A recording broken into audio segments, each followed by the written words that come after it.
In Te Ao Māori, where mana emerges, tapu attends. The energy, power and authority of existence requires conditions and restraints. The mana of Atua, the gods and deities, gives them divine authority over their dominions, which are sacred realms and so are protected by tapu. The mana of humankind comes to us through whakapapa and finds expression in the human will, which then becomes evident in our character and conduct. Sometimes human will needs guidance, direction, and even constraint in order to behave correctly. Everything in our world, including the people, came from Atua. Everything in our world is linked through whakapapa.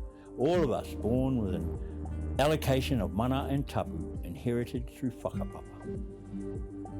The resources that come to us from the natural world are provided by divine mana, and so there are tapu provisions in attendance that guide us as to use and or prohibition.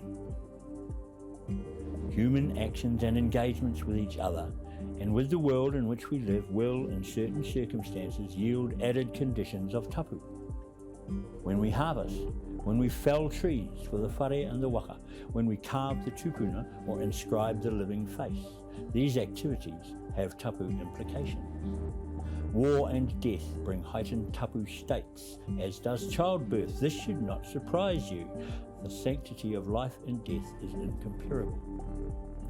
All states of tapu present us with tikanga that informs us as to how we should conduct ourselves, what is appropriate practice in the circumstance, what limits or restrictions apply, and what are the correct rites and rituals that may be required.